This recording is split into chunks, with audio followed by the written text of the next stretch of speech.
ton inquiétude, c'est la peur de t'épuiser. Sur la vidéo sur les barils et sur l'énergie, elle est liée à la reconnaissance positive des gens qui sont importants à tes yeux. La reconnaissance positive des gens qui sont importants à tes yeux sur ce que tu fais va augmenter ton niveau de confiance et normalement augmenter ton niveau d'énergie. Tu vas avoir très peu de retours positifs de ton N+1.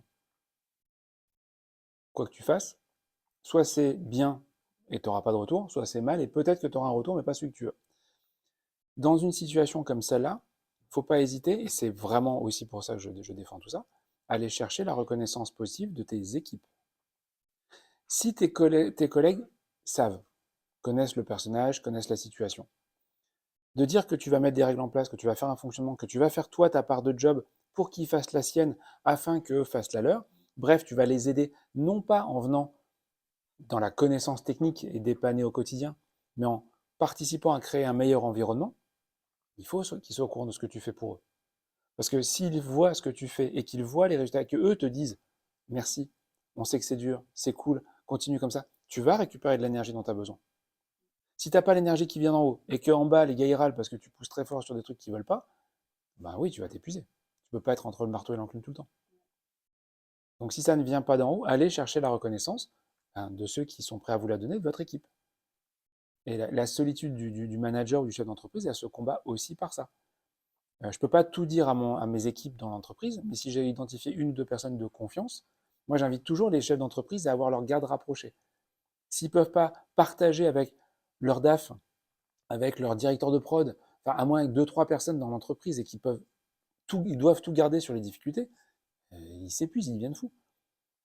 Donc, quelle est ta garde rapprochée sur l'ensemble de l'équipe? Est-ce qu'il n'y a pas l'une ou l'autre personne qui a suffisamment de maturité pour t'écouter, comprendre, te soutenir, sans pour autant utiliser ça contre toi, faire des histoires en parallèle.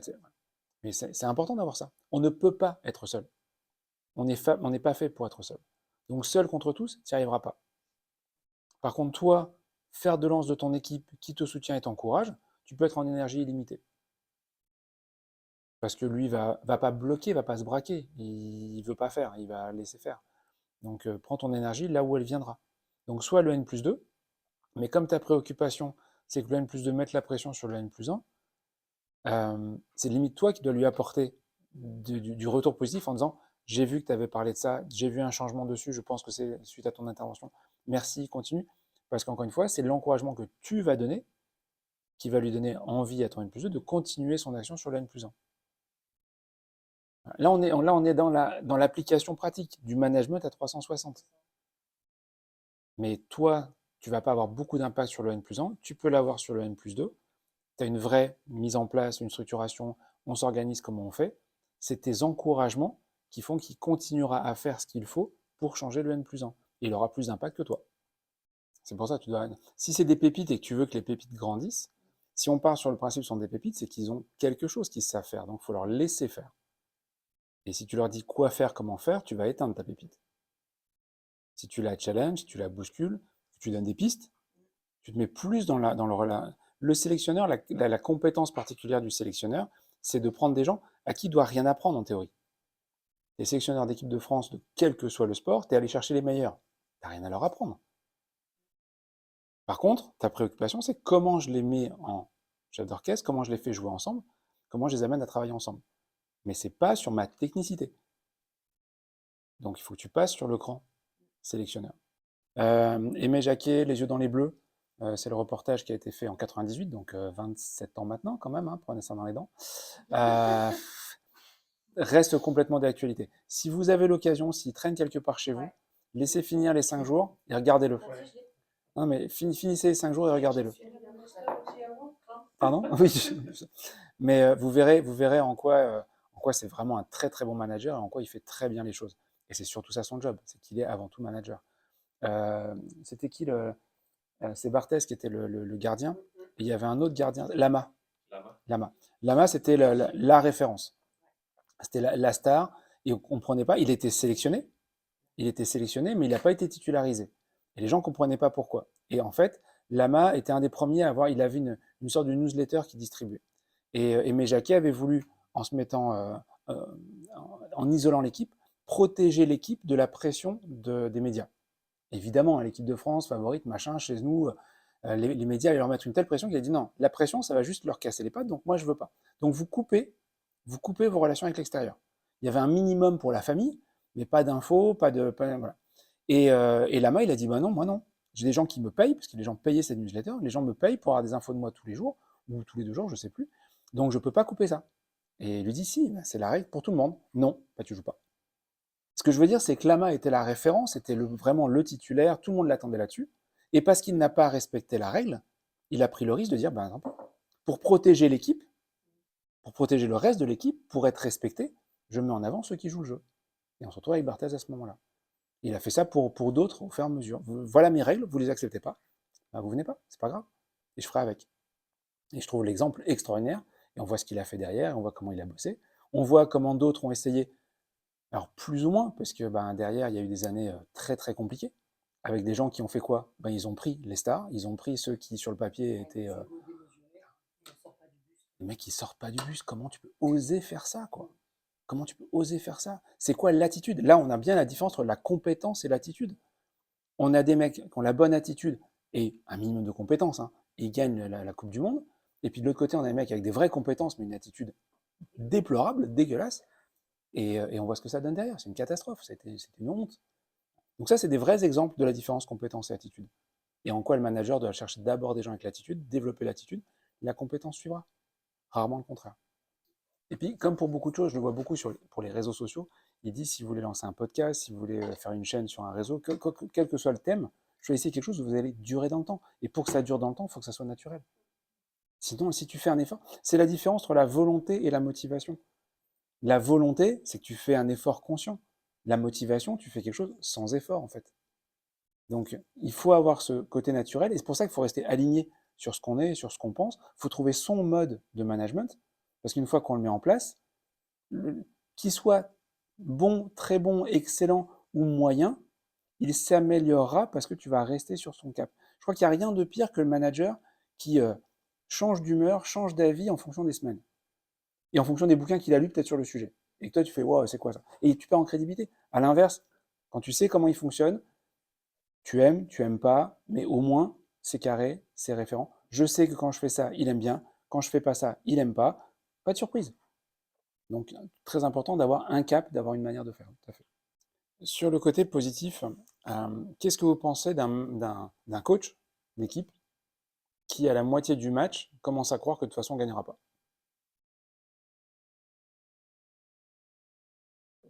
Compliqué, hein?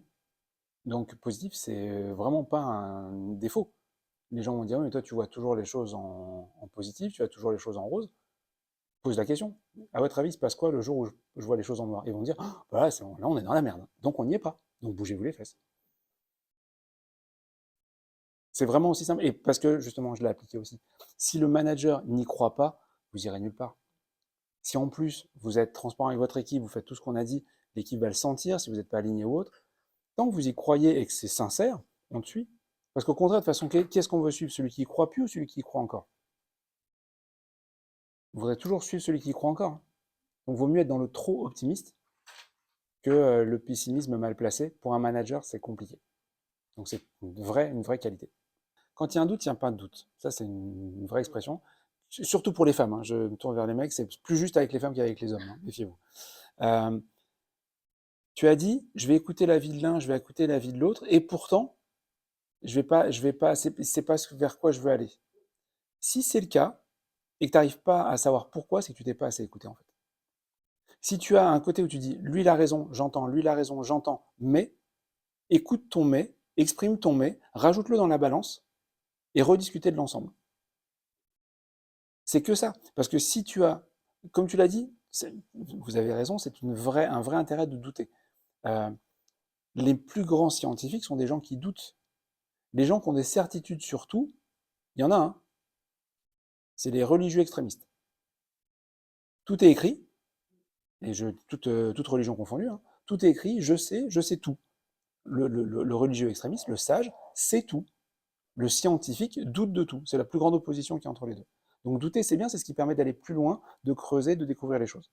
Donc c'est très bien d'avoir cette attitude de doute et de ne pas être dans la certitude, moi je sais pas vous.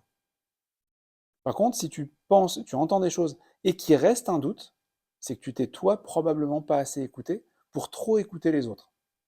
Alors écoute-toi un peu plus en intégrant ce que les autres te disent, mais remets sur la table ce que tu as envie de dire. Si tu n'arrives pas à trancher, c'est qu'il reste quelque chose et probablement tu l'as juste pas dit aux personnes qui vont t'aider à trancher. Tu acceptes de t'enrichir du point de vue des autres et tu leur donnes pas une chance d'adapter leur point de vue en fonction du toi. Sois équitable. Et peut-être que toi, dans ta manière de présenter les choses, la situation, l'objectif, les contraintes, etc., peut-être qu'il faut que tu mettes plus de choses sur la table. Là, il y a un équilibre à trouver. Hein. Si vous mettez trop d'informations sur la table, vous orientez. Et de fait, c'est quoi votre idée? Bah, en fait, tu nous en laisses pas. On n'a pas 36 solutions. Donc, voilà ce qu'on propose. Ah bah ça tombe bien, c'est ce que je pensais. Bah oui, on avait bien compris, merci. Si je donne trop d'infos, je vais contraindre les gens. Si j'en donne pas assez, ben, je risque d'avoir des gens qui reviennent avec des solutions bancales, incomplètes, à laquelle j'ai envie de dire ah, oui, mais. Et ton mais, c'est peut-être une contrainte que tu n'as pas assez précisée. C'est plutôt là-dessus que tu dois mieux travailler. Alors, tu viens de le dire. En fait, l'objectif, tu ne le changes pas. L'objectif, il est donné, soit par toi, soit par ta propre hiérarchie. L'objectif, il est donné. Les contraintes, elles sont assez précises. Données aussi par toi ou par la hiérarchie. Et comme tu as dit, après, c'est comment on fait. Ben ça, c'est là où tu leur laisses la liberté. C'est le comment. Et ne cherchez pas à dire comment on doit faire, laissez-les vous proposer une manière de faire. Euh, la première fois que j'ai demandé à ma fille de ranger sa chambre, elle devait avoir 4 ans, 3-4 ans, je lui demande de ranger sa chambre et je lui dis comment tu vas ranger. Elle me dit ben, j'ai une caisse bleue, j'ai une caisse verte, j'ai une caisse rouge. Je mets tout ce qui est bleu dans le bleu, tout ce qui est rouge dans la rouge et tout le reste dans la verte. Évidemment, moi dans ma tête, je me dis tu vas regretter quoi, parce que les Playmobil, les Barbie, les machins, ça va être un bazar sans nom. Conséquence aucune. Donc vas-y, fais. Ouais. Je la laisse faire. J'ai donné un objectif. J'ai pas donné de contrainte justement sur la couleur ou quoi que ce soit. Elle me donne ça. Je dis bon ok, vas-y, fais. À peu près, donc elle range sa chambre. Je la félicite de ranger sa chambre. Et à peu près 6 minutes après qu'elle ait rangé sa chambre, papa, je trouve rien, c'est le bazar, c'est nul de ranger. Non, non, non, c'est pas nul de ranger. Non, non. Et donc derrière, on a pu discuter et on a mis des étiquettes sur les boîtes, on a rangé autrement, etc., etc. Laisse faire le comment. Là, je prends l'exemple où il n'y avait pas de conséquences et j'ai laissé trébucher volontairement. Mais elle m'aurait dit ça et c'est un peu plus sérieux et j'ai pas le temps, etc. Je dis non. Non, ton plan, il me va pas. Propose-moi autre chose. Ah, pourquoi le plan, il va pas? Bah, parce que la contrainte, c'est que j'aimerais que tu retrouves les choses une fois que tu les as rangées. Ah ouais, moi, je pensais juste que tu voulais que je débarrasse l'espace. Non. Je veux que tu débarrasses l'espace et que tu puisses retrouver les choses. Contrainte que j'ai oublié de préciser. Je donne l'objectif, je donne les contraintes et après, je laisse faire. Et plus la manière de faire sera surprenante, plus vous aurez quelque chose de nouveau. Et c'est ça qui peut être intéressant, c'est quand les équipes vous apportent quelque chose de nouveau. C'est vraiment pas comme ça que j'aurais fait, ça m'a même pas traversé l'esprit. Intéressant, intéressant. C'est mieux, tant mieux. C'est moins bien, on apprend quelque chose et on enrichira l'équipe. Alors que sinon, on va toujours faire ce qu'on a toujours fait. Parce que je vais vous dire comment moi j'aurais fait à votre place. Donc comme tu faisais avant, quoi. Donc on n'apporte rien. Objectif, contrainte, laisse le comment. Et s'il y a un oui mais, rends-toi compte que tu n'as peut-être pas donné assez de contraintes. C'est peut-être ça l'exercice qu'il faut que toi tu travailles. L'objectif, il est clair. Quelles sont les contraintes que je donne? Comment je les donne? Le reste déroulera. Mais je suis quasi certain que quelqu'un qui vient avec un plan d'action cohérent, qui tient la route, tu le laisses faire. Voilà. Et le mais, en disant, ah bah non, ça marche pas parce que, le parce que, c'est une contrainte que tu n'as pas donnée à temps. Soit parce que tu n'as pas voulu le contraindre de trop, et de fait, bah, ce qui en met... Exactement, exactement. Le problème, c'est que quand la personne revient une fois en disant, tiens, j'ai ce plan-là, et que tu dis, non, ça marche pas parce que, ok, je comprends, je retravaille mon plan, je reviens le lendemain, ah oui, mais non, non, ça marche pas parce que, deuxième raison, et je comprends la raison. Hein. À la troisième ou à la quatrième, je te dis, en fait, tu me dis ce que tu veux. Enfin, arrête à chaque fois de dire non, parce que je comprends pas. Et ça, c'est mon erreur, c'est parce que j'ai pas assez cadré les choses avant. Et tu l'as très bien dit, hein, parce que parfois c'est évident. Ah, c'est évident que t'allais pas. Je pensais pas que tu allais faire ça comme ça. Ah oui, mais non.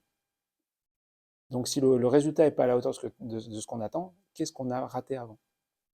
Quand votre enfant ne fait pas quelque chose, vous lui demandez, de ranger sa chambre. Et il ne le fait pas. Vous faites quoi? Non. Il y a une étape d'abord. Pourquoi il l'a pas? Non, dans la vraie vie, Toujours me le faire. dans la vraie vie, tu lui répètes une deuxième fois en disant maintenant ça suffit, tu vas ranger ta chambre, bon sang. Voilà. Quand la deuxième fois que tu as demandé, il ne l'a pas fait.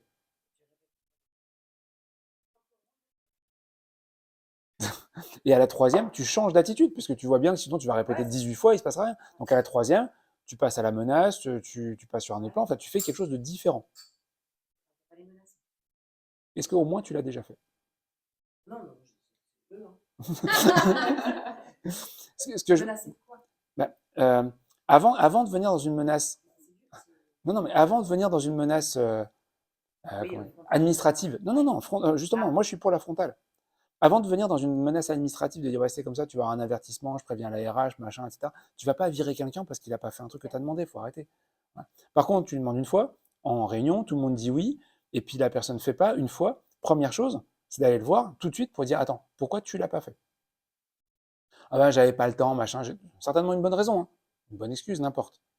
Ok, on réexplique pourquoi c'est important. La personne, une deuxième fois, va pas le refaire. J'attends pas une troisième fois, je dis tout de suite, attends, on a parlé, tu sais que c'est à faire, on a reparlé ensemble, tu m'as dit que tu allais le faire, donc là, c'est quoi? Tu te fous de ma gueule? C'est de la provocation? C'est quoi le sujet? C'est exactement ce qu'on disait, Annie. Tu te fous de ma gueule, c'est quoi le sujet? Et on voit la personne en face à face. Et on écoute. Et pareil, mon objectif n'est pas de lui dire je veux que tu le fasses. Mon objectif est de comprendre pourquoi tu ne veux pas le faire. Parce qu'encore une fois, si quelqu'un ne le fait pas, il a une bonne raison et probablement c'est parce qu'il ne sait pas faire, c'est compliqué, ça lui rapporte rien, il ne voit pas l'outil. Il a une bonne raison, sinon il le fait. Mais vous n'avez pas d'abord cherché à comprendre la bonne raison. Si tu investis 20 euros par mois en espérant devenir riche, tu ne vas pas être très riche avec 20 euros par mois, quoi. Si tu investis 10 000 euros par mois pour devenir riche, à un moment, tu as peut-être une chance de quelque chose.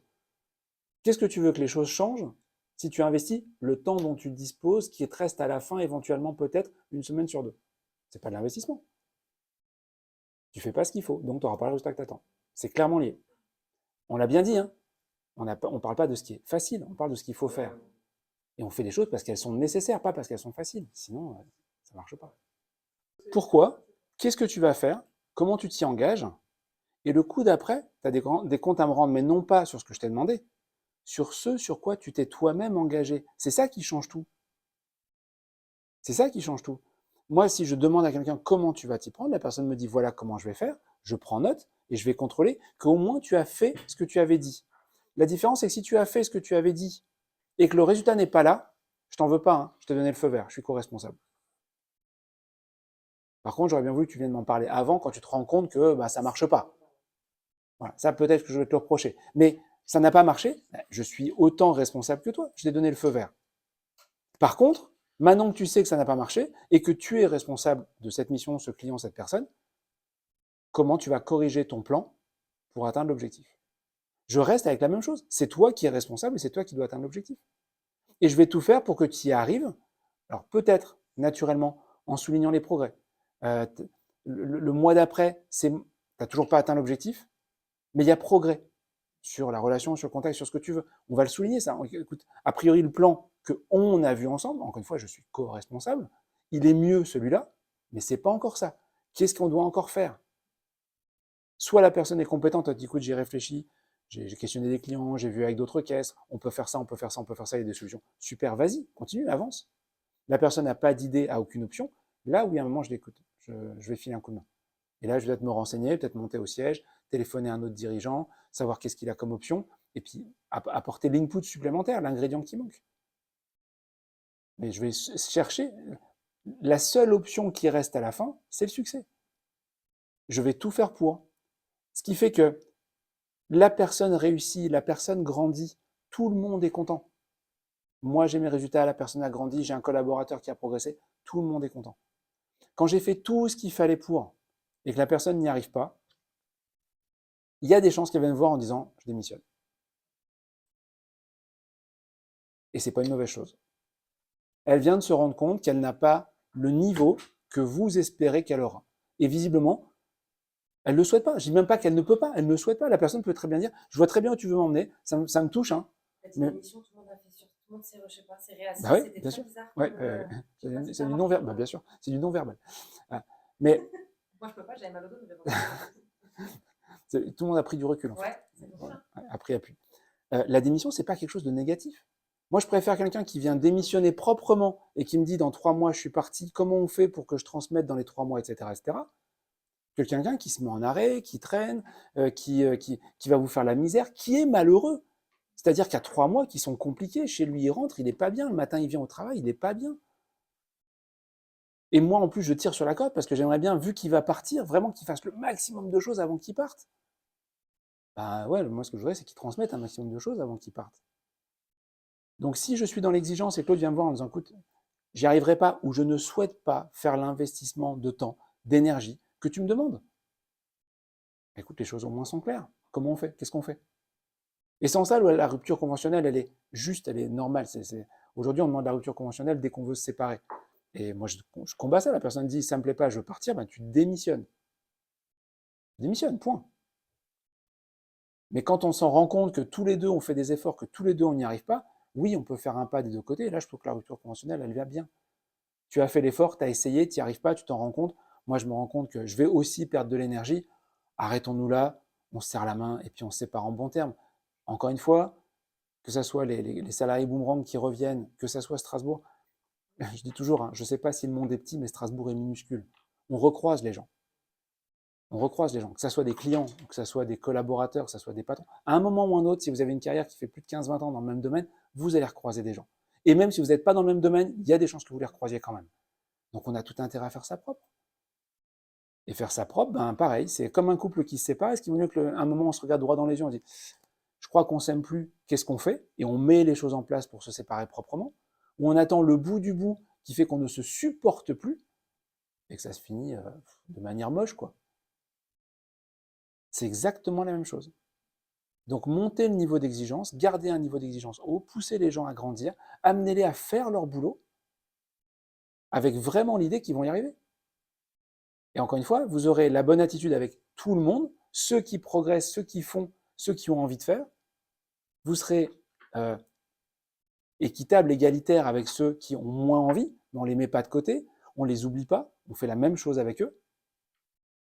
Et puis ben, s'ils progressent, que ce soit ceux qui ont la bonne attitude ou pas, ceux qui progressent vous remercieront tôt ou tard. Et puis ben, vous aurez des arguments pour ceux qui ne progressent pas, pour avoir des vraies discussions. Et pour conclure et revenir sur le début de la discussion, c'est très simple. Quand j'ai des gens, c'est souvent quelque chose qu'on me dit. Hein. On dit, ah ouais, ça tombe bien, Damien, tiens, management, machin. Il y a machin là, il y a un tel, il y a Marcel. Je ne sais plus, ça fait 100 fois que je lui répète les choses. Et ma réponse, elle est toujours la même. Bah, c'est de ta faute. Ça fait 98 fois de trop.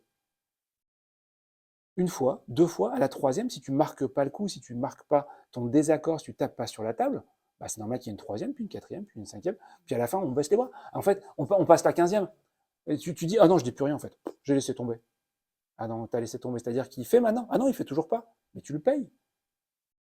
Bah oui. Ah oui, donc tu le payes sachant qu'il ne fait pas le boulot pour lequel il est payé. Ça te dérange pas. Alors, quand je suis avec un chef d'entreprise, ça le fait tilter quand même. Parce que c'est son argent. Réagit différemment. Mais c'est tout. Et je souriais ce matin quand on parlait des CV masculins, féminins et que les femmes ne mettent pas assez. Moi, je le dis, je le répète, hein, si les femmes appliquaient ce qu'elles savent du management dans l'éducation à la maison, dans les entreprises, il y a plein de situations qui seraient vachement plus simples. Hein. C'est souvent elles qui savent et qui n'appliquent pas. Si les femmes sont naturellement de meilleurs managers que les hommes la plupart du temps. Je le crois, sincèrement. Mais sauf qu'elles n'osent pas faire des choses. Ah mais à la maison, c'est très simple, il y a des règles, je fais appliquer les règles, et quand les gens ne sont pas d'accord, eh ben c'est comme ça, et ils le font quand même. Point. Et à l'entreprise, ah ben non, c'est pas pareil. Pourquoi? Donc défendez ça, c'est aussi simple, c'est la même chose. Vous l'avez dit, je schématise, mais vous avez bien compris que le socle, il est aussi simple que ça. Et ça passe par cette communication, ça passe par aller droit dans les yeux, dire aux gens. Et de fait, tout ce que vous dites là très très souvent, je vais dire dans le sens, avec l'expérience et avec tous les gens que je rencontre, je ne supporte plus les gens dont l'attitude gâche notre quotidien. J'ai un métier qui me plaît, j'ai une équipe qui me plaît, j'ai des clients qui me plaisent, et le lundi matin, je dis, ah putain, je vais encore... Ah non, Marseille, il est en vacances 15 jours. Oh, le pied. Et puis j'arrive, tout le monde dit, ah, c'est cool, hein. Première chose qu'on me dit, et il n'est pas là 15 jours. Hein. Et les gars, stop, moi j'attends 15 jours, qu'ils reviennent, puis on va mettre des choses au clair, c'est pas possible. On ne peut pas se rendre malade pour un gars de mon équipe. Un client pénible, c'est encore plus compliqué, d'accord. Mais là, c'est un gars de mon équipe, c'est pas possible. Et ça, je veux plus tolérer. Je veux plus tolérer. Donc, quand l'attitude est pas bonne, là où on disait fais preuve de bienveillance, sois gentil, ah non, non, non, non, non, il va faire des efforts, lui. Parce que c'est lui qui doit en faire le plus. Tout le monde n'a pas à faire des efforts pour lui. C'est l'inverse. Ah, mais il va mal le prendre. Bah ouais, il y a des chances. Ouais, mais il va se fâcher. Ouais, alors. Ouais, mais s'il part, bah tant mieux en fait. Ah ouais, mais on va être dans la merde combien de temps? Ah bah le temps qu'on trouve quelqu'un, combien de temps? Ah, ça peut prendre 6 mois. Ah, ça fait quand même 2 ans qu'on n'en peut plus à cause de l'autre et qu'on a eu 3 démissions. Est-ce que 6 mois pour trouver la bonne personne, c'est pas une bonne option? Facile à dire, facile à dire. Mais quand vous êtes dans le quotidien, c'est la réalité. Parce que c'est ce mec-là qui vous met en burn-out, il fait que vous arrêtez. Le jour où vous vous arrêtez parce que vous ne pouvez plus supporter ce gars-là, et que vous devez vous arrêter parce que vous êtes au bord de l'implosion, c'est votre équipe qui implose parce que vous n'êtes plus là pour la protéger. Lui, il a imposé sa règle. Le manager d'après, on lui a donné des consignes en disant alors, Marcel, tu l'embêtes pas. C'est bon, c'est fini, quoi. C'est fini. Et tout ça parce que à la 3e fois, on n'est pas allé voir Marcel pour dire Marcel, c'est quoi le problème en fait? Pourquoi tu es le seul qui veut pas faire? Ah, parce que je suis à 2 ans de la retraite. Ok. Et donc, tu comptes rien faire pendant les 2 ans qui viennent? C'est ça l'exemple que tu vas donner à tout le monde? Et de fait, je me tais. Parce que là, à partir de là, tout ce que vous allez dire, ça peut vous péter la figure. Faites parler l'autre. Donc explique-moi comment tu vois les 2 années qui viennent. Si tu me dis droit dans les yeux que tu comptes faire la moitié du boulot, je veux juste que tu me signes un papier, comme ça on ne fait plus les entretiens annuels. Mais moi aussi, je peux expliquer à ma direction qu'une partie des résultats ne sont pas faits, puisque toi, tu viens de t'engager à ne faire que la moitié des résultats. Tu peux signer, s'il te plaît? Il va faire quoi? Il faut que ça soit suffisamment inconfortable pour qu'il bouge, quoi. Si vous mettez des angles, si vous mettez des arrondis, si vous lui demandez un effort, il va dire oui, oui, sortir du bureau, il ne changera rien. L'un n'empêche pas l'autre. Ce qu'elle dit, c'est qu'à partir du moment où j'ai mis la pression au gars en disant maintenant je veux que tu changes ton attitude, il ne va pas la changer tout de suite, même s'il en a conscience. Vous avez décidé de changer des choses dans votre fonction de faire, dans votre façon de faire. Est-ce que vous allez la changer demain? Vous allez vous surprendre à dire mince, je sais que je ne dois plus faire ça et je l'ai encore fait. Eh bien regarde, pour un truc qu'on a déjà vu, je vais aller voir cette personne et je vais lui mettre une pression très forte sur le résultat, sur le résultat que j'attends. Très très forte. Et je dis voilà, ça suffit maintenant, t'arrêtes de te comporter comme ça parce que c'est insupportable pour moi, pour l'équipe et je ne veux plus aujourd'hui. Si je continue à le faire et je continue à garder cette pression très forte, en effet, il va exploser. Donc très vite, une fois qu'il y a eu compréhension de l'électrochoc, à partir du moment où il y a eu le déclic et que la personne dit ok, c'est vrai, regarde ses chaussures, craque, ça peut arriver, la personne va pleurer devant vous, vous expliquer pourquoi. À partir de là, je baisse ma pression, ça sert à rien. Je baisse ma pression, ça sert à rien. Par contre, je vais devoir à ce moment-là travailler sur comment on fait. Et là, par contre, il faut que je... Comment tu vas faire? Comment tu peux changer? Si la personne, encore une fois, ne fait pas parce qu'elle ne sait pas faire, ça ne sert à rien de lui mettre la pression. Il faut très très vite que je travaille sur comment on fait. Donc vous devez faire un électrochoc sur la pression du résultat, sur le résultat que vous attendez. Mais une fois que l'électrochoc est passé et que la graine a été plantée, ça ne sert à rien de continuer à mettre la pression. Très vite sur le comment. Et comme je t'ai demandé comment tu vas faire et que tu as mis un plan en place, je vais contrôler ce comment. Parce qu'encore une fois, si derrière tu fais pas, je te demande pourquoi tu tiens pas ton engagement de toi avec moi. Le problème, il est ailleurs. Encore une fois, sur l'attitude. Ça ne marche pas. Ton plan marche pas. Ok, on l'a vu. Mais ton plan, tu ne l'appliques même pas. Là, tu te moques de moi. Les gens vont changer. Rappelez-vous, hein, les gens ne font que deux choses. Pardon. Les gens ne font que deux choses. Ce qu'ils aiment et ce sur quoi ils sont contrôlés. Ce qu'ils aiment et ce sur quoi ils sont contrôlés. S'il aime, j'ai pas besoin de mettre de la pression. Hein. Il le fait tout seul. Donc, qu'est-ce que tu viens de dire? Si je veux qu'il fasse l'effort que j'attends, ça veut dire que régulièrement, c'est bien régulièrement, je fais des entretiens.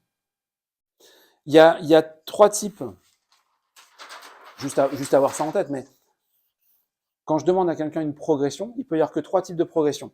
Linéaire, on fait un point toutes les semaines, tous les mois, tous les 3 mois. Et à chaque fois qu'on fait un point, on doit avoir une progression linéaire. Sinon, la progression, elle peut être exponentielle. Ça veut dire quoi? Ça veut dire que là, par exemple, quelqu'un qui a des soucis par rapport maîtrise d'une langue étrangère, ça sert à rien que je fasse un point avec lui les 2 premières semaines. On a mis une formation qui va commencer seulement ici. Et il va falloir plusieurs semaines, voire mois, avant qu'il commence à maîtriser le sujet. Ça sert à rien. Je fais peut-être un point pour savoir si la formation a bien démarré, si ça se passe bien. Je fais un point pour voir s'il arrive à y aller fréquemment. C'est tout. Mais ce qui m'intéresse, c'est que par contre, je vais peut-être raccourcir derrière et je vais faire des points réguliers. Et ça marche dans l'autre sens, c'est que je peux avoir une progression comme ça. Ça veut dire qu'une fois que la personne va commencer à faire l'effort, il faut que je la voie tous les jours. Il faut que je la voie tous les jours pendant une semaine. Par contre, au bout d'une semaine, je peux l'avoir une fois par semaine, puis après, je peux l'avoir une fois par mois, puis après, je peux arrêter. Mais de fait, quand je sais ça à l'avance, et qu'on a décidé ensemble qu'on allait avancer sur le sujet, je prends mon agenda, je prends les 3 prochains mois, je cale tous les rendez-vous dedans avec lui, et je l'invite, parce qu'en plus, vous pouvez inviter sur les agendas, et je l'invite. Et ça veut dire que régulièrement, tu vas venir me raconter où est-ce que tu en es de ton chemin sur ta progression, pour tes résultats. Et j'insiste bien, je viens écouter l'autre. Pourquoi c'est juste génial? Parce que pendant ce temps-là, quand vous faites ça, vous êtes là pour écouter quelqu'un parler de ses progrès. Pas des résultats de l'entreprise, pas des chiffres, de lui. Là, vous faites 100% du management. Et ça peut se faire en 5 minutes. Si par contre, vous ne faites pas ça, tu m'as demandé de travailler sur des choses, tu ne contrôles pas, je vais commencer à le faire, tu ne contrôles pas, je vais arrêter de le faire. Et tu vas te rendre compte plus tard, lors de l'entretien annuel par exemple, que finalement, il n'est pas allé au bout de la démarche, qu'il ne l'a pas fait, qu'il va te dire c'est de ta faute parce que tu n'as pas suivi, tu n'as pas machin, j'ai pensé que c'était plus important, j'ai pensé que... Et tu n'auras pas le résultat. Donc, tu n'auras pas tes résultats, et on dira que c'est de ta faute parce que tu n'as pas fait ton job de manager. Le job de manager, c'est du contrôle, c'est de l'accompagnement. Je rappelle que le contrôle, ce n'est pas uniquement pour sanctionner, c'est pour apporter un regard positif sur ce que les gens font et constater les progrès, les succès, les réussites pour pouvoir les encourager. On ne fait pas tout ça, tu vois.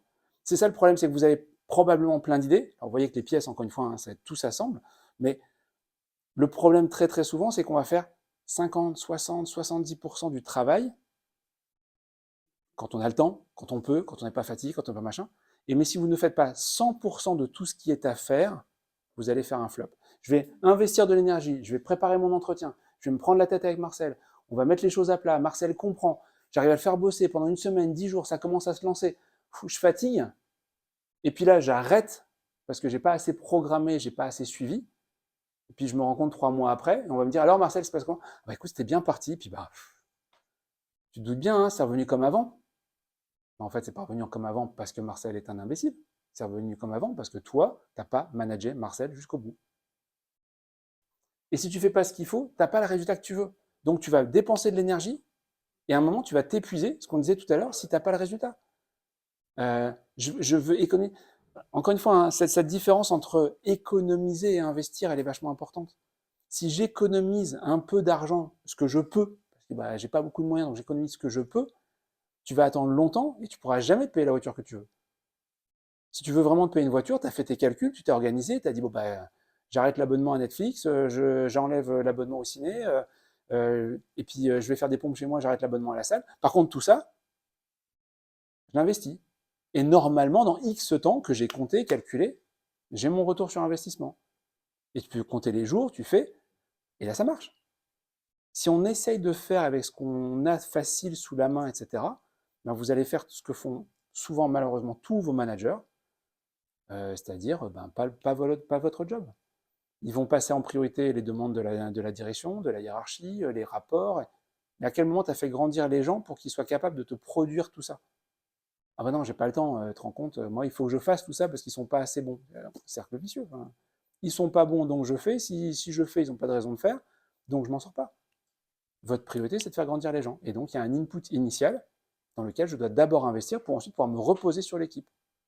Je vous l'ai dit, hein, c'est un peu le paradoxe, mais un bon manager, à un moment, on vient le voir en disant, mais en fait, pourquoi je te paye? Tu n'as jamais de problème, tes résultats sont bons, tes équipes, tu les vois, mais a priori, il n'y a jamais de conflit. Tu as de la chance, tu as une équipe facile, quoi. Et tu me dis que tu n'es pas en stress. Ben non, j'ai une équipe efficiente, efficace, professionnelle qui fait son job. Le rêve. Mais soit tu as eu de la chance, très très rare, soit tu as fait ce qu'il fallait pour mettre ça en place, pour cadrer, pour mettre chacun dans son rôle, pour être en exigence, pour féliciter, et pour que les gars se disent, ok, je sais pourquoi je viens pour bosser, et je sais pourquoi je fais mon travail. Et donc je le fais, et tout va bien.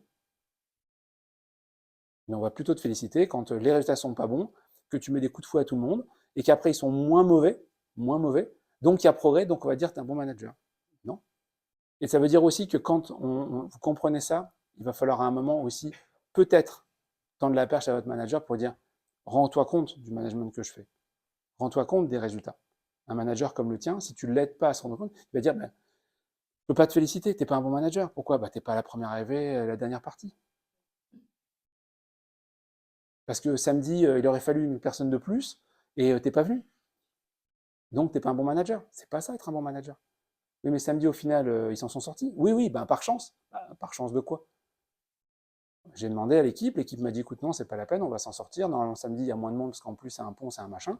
Ils m'ont dit que c'était pas la peine de venir, je suis pas venu. Ça, c'est un bon manager. Parce que de fait, je suis reposé, je suis dispo, et je pourrais me rendre disponible pour une autre fois. Je me sacrifie pas à chaque fois qu'il faut se sacrifier. Et l'autre va dire, oui, mais c'est pas ça être un bon manager. Oui, mais est-ce qu'il a vraiment compris ce que c'est être un bon manager? Et avoir un encouragement de quelqu'un qui l'a pas compris, c'est pas évident, c'est compliqué. Donc peut-être qu'il faudra lui montrer parfois.